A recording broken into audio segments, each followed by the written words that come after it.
pasamos al tema central de la noche. Balance político de Bolivia en su aniversario 197. Y para participar de esta temática, tenemos de manera virtual al analista político Franklin Pareja.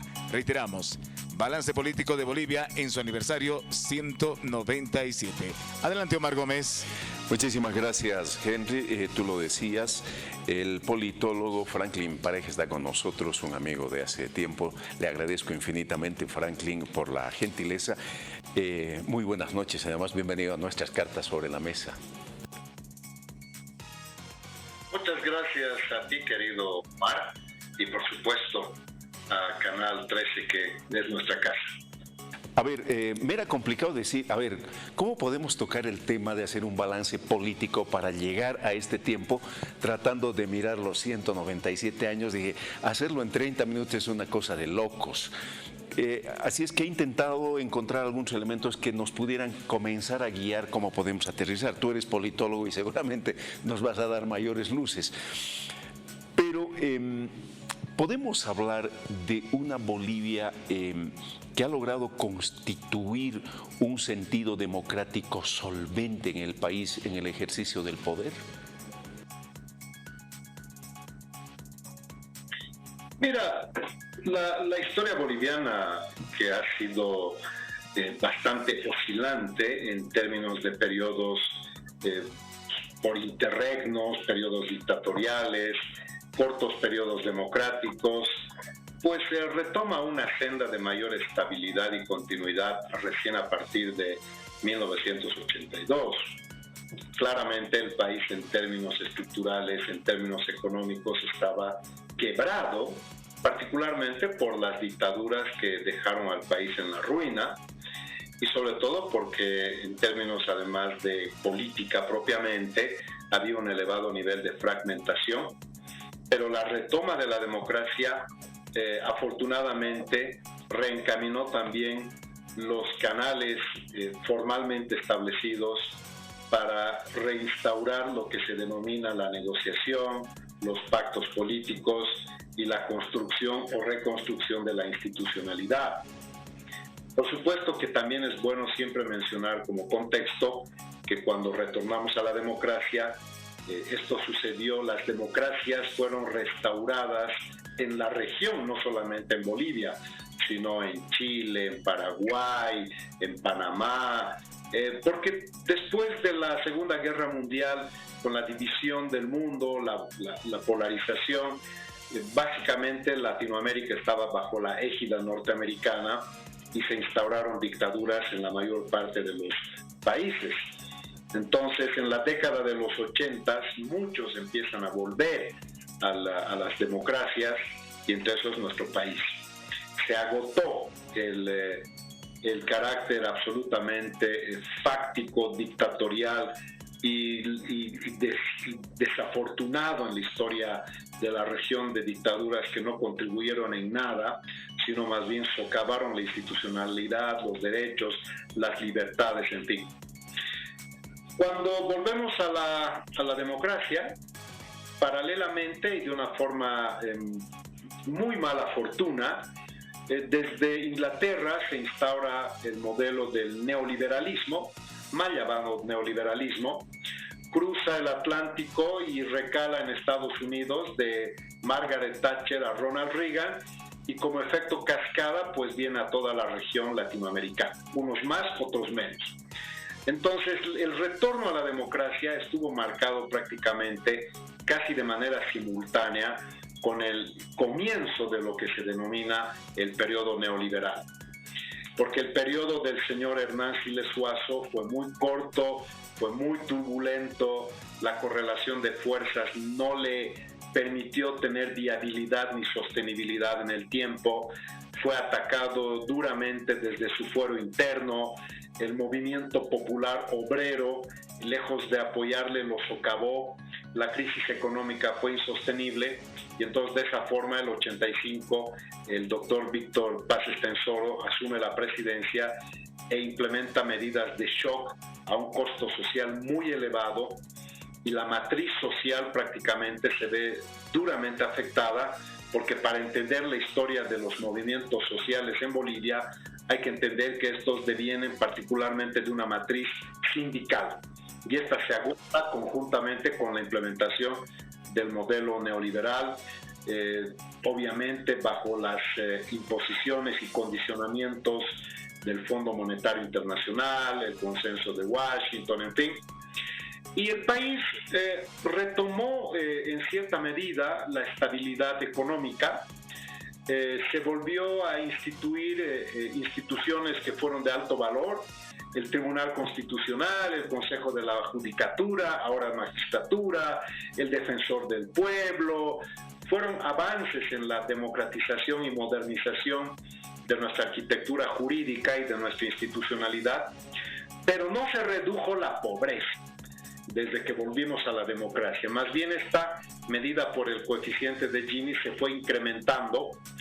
Los partidos otrora tradicionales se envilecieron, no desarrollaron en esencia una compuerta que permitiera la inclusión, sino fueron altamente secantes, cerrados, rosqueros, y claro, esto finalmente detonó en que una opción que venía desde una vereda diferente era la de la construcción de un instrumento político que se hizo en el campo, en el mundo rural.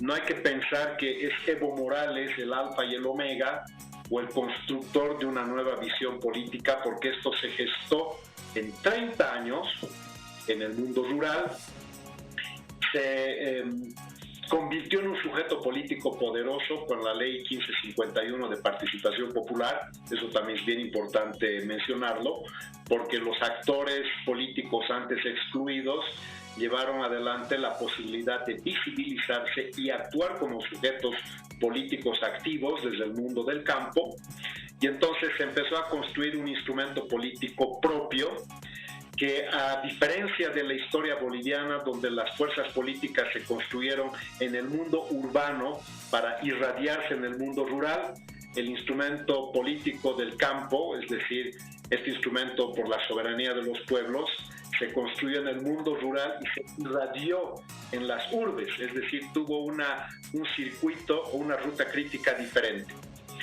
Pero ahora estamos en un momento en el que este proceso de cambio, que nació con fundamentos más filosóficos que ideológicos, querido Omar, el proceso de cambio vino de la mano de la revalorización de lo cultural, la inclusión, la recuperación de los recursos naturales, obviamente manejar códigos de la recuperación de la propiedad propiamente de lo que aparentemente había sido el despojo más grande que sufrió el país. Entonces hubo una concepción más filosófica que enamoró y encandiló no solamente a los sectores populares del país, sino también a las clases medias urbanas. De ahí se explica que tienes desempeños electorales que han superado el 50% desde la primera victoria de Morales. Cuando en Bolivia tienes una victoria de más del 50%, ya no puedes hablar de un bloque popular, ya tienes que hablar más bien de una fuerza policlasista que no solamente ha cautivado a los segmentos de los pobres o los segmentos populares, sino también se ha estratificado en segmentos clase media y también en sectores altos, de alto ingreso. Esa ha sido la virtud del crecimiento, la expansión, que en bastiones tradicionalmente opositores y muy reactivos a procesos de transformación como es el Oriente, la expansión del movimiento al socialismo logró inclusive vencer en estos territorios que antes se le resistían, como particularmente Santa Cruz, el Beni, lo que se denominó además la media luna, ¿no? que tenía una impronta un tanto más conservadora. Pero ya pasaron casi 15 años. ¿Cómo nos encontramos ahora? Yo creo que Bolivia tiene un gran déficit de institucionalidad, está muy polarizada, lejos de que estas políticas públicas de inclusión, de lucha contra el racismo, hayan tenido probablemente objetivos nobles. En el fondo el país está más racializada en su política, está más polarizada y más confrontada. Hoy en día nuevamente vivimos eso de oriente, occidente, campo, ciudad, ricos, pobres, blancos, mestizos, indígenas, en fin, cuando se supone que el proceso de cambio debería haber más bien acortado esas brechas y reconducirnos en un campo de mayor unidad.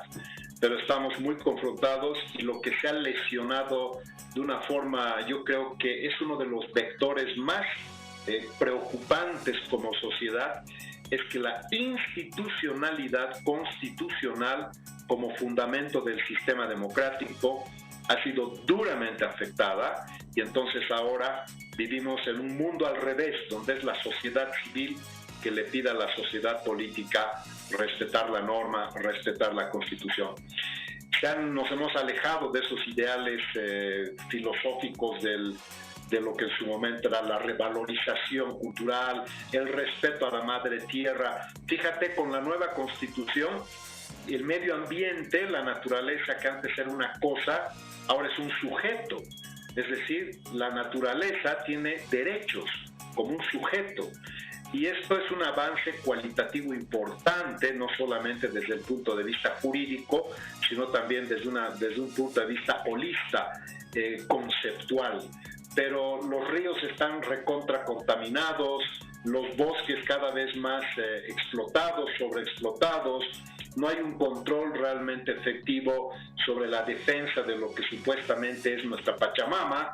En términos de corrupción hay una hipercorrupción, en términos de constitucionalidad hay un profundo erosionamiento, y aunque yo sé que nos muestran generalmente datos que pareciera que somos recordistas, es decir, los que batimos récords en crecimiento, batimos récords en integración, en inclusión, ciertamente también hoy por hoy eso tiene un trasfondo que no necesariamente esta pantalla bonancible es lo que en esencia está en el interior y en el corpus mismo.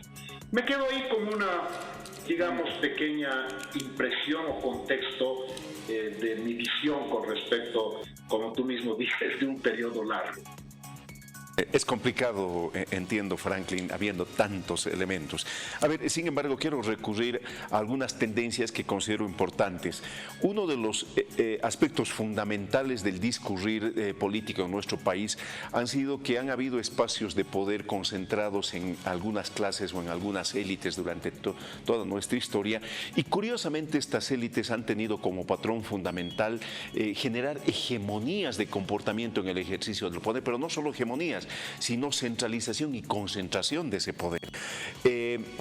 Han habido algunos espacios de repente muy sui generis, pero ¿tú crees que ese patrón se repite hasta nuestros días?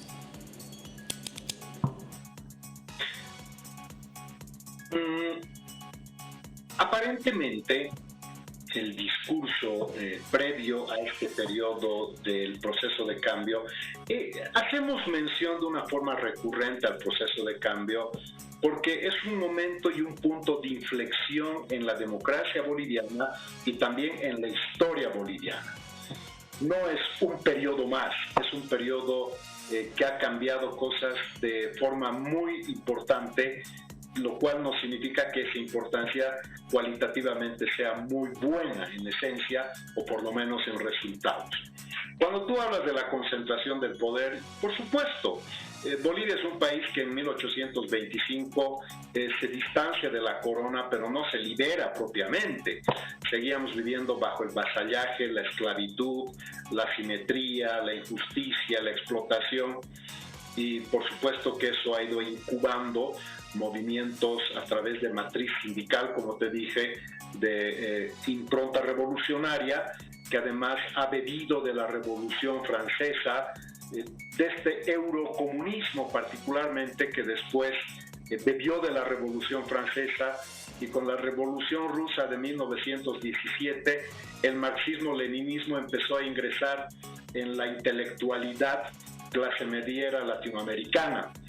Entonces los sindicatos bebían también del marxismo-leninismo, y con la tesis de Pulacayo, que es una de las primeras construcciones político-ideológicas del movimiento obrero en Bolivia, ya se tenía básicamente una visión programática en términos políticos.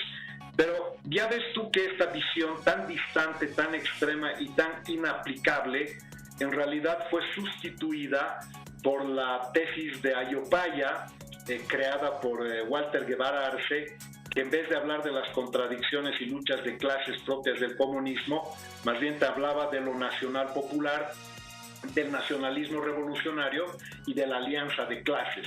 Por eso la revolución del 52 se basa también en eso, en una finalmente alianza de clases donde cogobierna el movimiento obrero con la clase media intelectual. ¿Qué es lo que ha pasado en términos de élites? En Bolivia hay un gran problema de fondo que se llama tierra. La concentración de la tierra, el latifundio, obviamente es uno de las herencias coloniales que yo te diría que hasta el día de hoy no ha desaparecido. Esa concentración ha generado élites poderosas, pero además absolutamente distantes de la bolivianidad, porque más allá de generar una matriz productiva propia, empresarial, con un corpus sostenible en términos económicos y viable en términos técnicos, se basó sobre todo en la explotación del hombre por el hombre, y entonces no tuvimos realmente un empresariado que consolidó en el país una nueva matriz. Lo propio el sector de los mineros, la oligarquía minero-feudal, por eso es agraria y también es minera, concentraba prácticamente en su momento el 90% del ingreso del país en manos de unas 3 o 4 familias. Estas asimetrías no pueden hablarte de un país libre. Este era un país prácticamente secuestrado por unas élites que se han ido arrastrando hasta mediados del siglo pasado. Ahora, la revolución del 52 en estricto sensu no es propiamente, yo creo que es un ejercicio político de inflexión también muy importante, pero no o mejor dicho, está sobrevalorada sobre los verdaderos efectos. Quizás muchas cosas se hubieran producido independientemente de ese periodo, pero queda para la historia boliviana avances sociales realmente importantes. Conclusión, las élites, Omar, nunca desaparecen. Las élites en todos los países del mundo existen. Y lo que ha pasado ahora, del periodo de los varones del estaño, de los varones de la plata al periodo de los varones del estaño, ha habido una sustitución de élites. Del periodo de la sustitución de los varones del estaño al periodo de la clase media y los bloques populares, otra sustitución de élites. Después hemos atravesado los interregnos y dictaduras militares, donde ahí tenías otras élites cívico-militares. Y finalmente hemos entrado en el proceso de cambio que ha instaurado otras élites, es decir, los países nunca se liberan de las élites, y las élites per se no son ni buenas ni malas, depende cómo o qué rol cumplen, y en la actualidad pues tenemos nuevas élites. Tenemos élites de grupos económicos de poder de otro fuste, pero lo que en Bolivia no se ha extinguido es el autoritarismo de las élites. A ver, un otro elemento que me interesaría conocer, Franklin.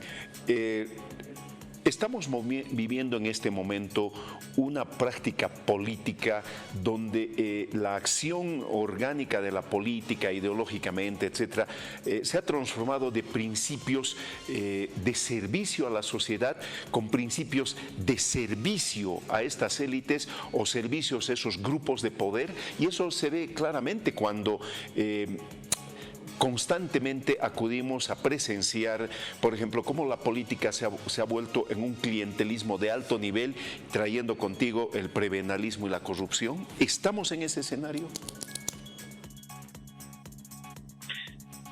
Mira, para graficar un poco esta pregunta que es multifactorial, yo graficaría dos cosas. Tú sabes que el agotamiento del modelo neoliberal ha venido también con la finalización probablemente de un momento de partidos políticos denominados tradicionales. Yo todavía no concibo esa denominación, pero así es como se los conoce. Pero, ¿qué es lo que ha surgido? Han surgido movimientos sociales que se han coronado en el poder. un error conceptual es pensar que siguen habiendo movimientos sociales. No. Así como no hay conflictos permanentes, así como no hay revoluciones permanentes, así como no hay luchas permanentes, tampoco hay movimientos sociales permanentes, porque los movimientos sociales son multisectoriales. Pero esos movimientos sociales finalmente emergen, es la insurgencia de los movimientos sociales contra las élites, contra el régimen establecido, contra el modelo, en fin, y se coronan en el poder a la cabeza de un catalizador que es Evo Morales. Pero una vez que llegan al poder dejan de ser movimientos sociales, pues porque ya no están en lucha, ya están en el poder. Entonces ahí se reconstituyen en organizaciones sociales, porque la suma de organizaciones sociales que encuentran en un momento histórico un común denominador y un común adversario es lo que constituye el movimiento social transformador. Pero cuando ya están en el poder, ya se acaba el movimiento social y empiezan a funcionar las organizaciones. ¿Qué hacen estas organizaciones? Estas organizaciones sustituyen al sistema de partidos. Y entonces esa práctica prebendal, corrupta, clientelar, que era propia de los partidos tradicionales, viene a ser sustituida por las organizaciones sociales. Entonces no desaparece propiamente las malas prácticas, simplemente muta o se cambia de sujeto político, ¿no? En vez de estar en manos de los tradicionales segmentos de clases medias en correa de transmisión con los grupos de poder económico, más bien ahora se constituyen en organizaciones sociales en correa de transmisión más sindical y más con organizaciones corporativas de distinta génesis.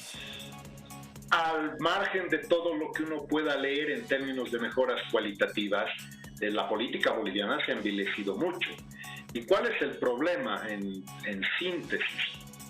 Pese a que hemos tenido y tenemos gobiernos con un alto nivel de legitimidad, porque son producto de las urnas, lamentablemente este mecanismo o este canal o esta plataforma democrática no se logra perfeccionar en el ejercicio mismo del poder. Entonces, cuando ya estamos evaluando cómo nos encontramos, yo te diría que nos encontramos con un déficit de democracia, de calidad democrática muy preocupante. Y lo más preocupante de todo esto no es la confrontación y la pugna y la tensión social permanente, que finalmente un país que no resuelve sus fallas estructurales de pobreza, exclusión, racismo, en fin, siempre va a tener tensiones. El gran problema radica en que los mecanismos democráticos y constitucionales están casi fuera de todo radar. Porque finalmente si tuviéramos y tenemos tensiones sociales, estas se deberían poder resolver mediante mecanismos democráticos. Pero el problema aquí es que se ha extinguido primero la igualdad ante la ley. O sea, se juzga de una forma diferente a un bloque corporativo que a otro bloque corporativo. Por la misma comisión de un aparente delito, es draconiano con unos y se laxo con otros. Con la misma impronta se reacciona y se sobrereacciona con unas regiones y se apoya de una forma muy proactiva a otras regiones. Y entonces, ¿dónde quedan los mecanismos democráticos para resolver nuestros problemas pacíficamente si prácticamente la igualdad ante la ley, que es lo más importante, se está extinguiendo y entonces ya ni siquiera se cuidan las formas? Hasta las formas de las autoridades son confrontativas y en muchos casos con un mensaje supersticio bastante al margen de la legalidad. A ver, Franklin, nos ha comido el tiempo terriblemente, pero quiero con esto vincularme a las perspectivas que tiene la política en nuestro país. Bien lo decías, hay muchos analistas, mucha gente seria que habla de periodos cíclicos en el ejercicio del poder, en la emergencia de momentos de determinadas características ideológicas y de determinadas características en el ejercicio del poder. Se habla ciclos de 20 años en nuestro país. ¿Tú crees, dadas las características de este momento político, del ejercicio de los actores de poder, estemos entrando a una fase que agote este modelo y que pueda emerger un nuevo tipo, un nuevo sentido, un nuevo modo de práctica política y nuevos actores políticos, o es que más bien se va a profundizar este modelo de política que estamos viviendo? Milagros no van a suceder, pero hay cosas que sí suceden inevitablemente. Lo primero es que una autoridad, tarde o temprano, va a ser una ex-autoridad. Un presidente, aunque porfíe en ser presidente toda la vida, tarde o temprano va a ser un expresidente. El segundo punto radica en una ambición natural y legítima de nuevos actores, porque cuando la política, en clave muy sectaria y muy concentrada, no permite remozamiento, no permite regeneración interna, lo único que estás causando es una olla de presión que no tiene válvulas de escape, y entonces empiezas a generar tus propias contradicciones. Bolivia es un país prácticamente que vive un monopartidismo, porque la otredad está prácticamente neutralizada o casi está extinta, no precisamente por acción única y exclusivamente de una fuerza política como el MAS, sino también por sus propios errores, porque son partidos políticos que no hacen deberes de partidos políticos y funcionan más como clubes electorales, como clubes de amigos ante una fuerza política que se ha gestado en 30 años. Yo creo que eso es lo que no entienden las fuerzas políticas que quieren entrar al ruedo, que piensan que el MAS se ha creado con Evo Morales hace 15 años. No, Evo Morales ha catalizado un proceso de 30 años. Entonces, no vas a hacer nada reuniéndote un año antes para disputarle el poder. Pero al mismo tiempo, el poder se va erosionando o se va reproduciendo cuando llevas adelante buenas prácticas y buenas políticas públicas, y el poder se va difuminando y se va agotando cuando generas excesivas acciones totalitarias. Yo creo que en el MAS hay un claro agotamiento interno, porque es una fuerza política obesa, ha crecido demasiado, es gerontocrática porque ha envejecido muy rápido, y entonces los síntomas ya se empiezan a sentir, porque aunque por activa y por pasiva porfíen en decir de que no pasa nada, que están muy unidos, que tienen su gran líder histórico, lo cierto es que hay un grupo de no privilegiados que quieren ostentar el privilegio y quieren tomar la posta y quieren que se acabe la paternidad de una sola persona que cree que es el alfa y el omega. Y entonces empiezan a surgir dos tipos de corrientes de voces disidentes, o por lo menos de voces críticas.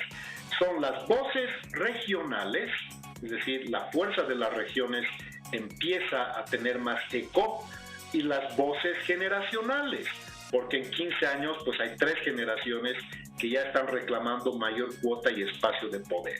Entonces, como todo tiene un arco histórico, ha tenido su punto cúspide, y yo creo que ya no están en el punto cúspide, ya se están desgastando. Yo no voy a vaticinar ninguna caída. Yo creo que el MAS es una fuerza política para muchísimo tiempo más, pero por supuesto ya no va a tener esta casi, no diría hegemonía, sino dominación que está llevando a prácticas cada vez más cuestionables y repudiables, porque el mismo hecho de que los canales de la democracia formal estén prácticamente socavados y exterminados del camino democrático hace que vivamos una situación permanentemente de fragilidad institucional, pero las voces contestonas están ahí, vienen en diferentes personajes, con diferente ropaje, pero la insatisfacción es evidente. Y aunque se diga que somos un país maravilloso, que no falta nada, que hay mucha unidad, en fin, somos un país que tiene una democracia, hoy por hoy, yo diría, de muy mala calidad. Franklin, el tiempo nos quedó corto, sin embargo creo que hemos podido darle una mirada a cómo está nuestro país en este momento. Te mando un abrazo de verdad grande, cualquier rato te estaremos convocando y bueno, es momento de ir haciendo balances y mañana estaremos tocando un otro tema. Que te vaya muy bien, ¿ah? Muchas gracias, te mando un abrazo grande, a ti también. Muchísimas gracias. Hemos estado con Franklin Pareja, politólogo, docente de nuestra institución, la Universidad Mayor de San Andrés, y conocido y destacado analista político.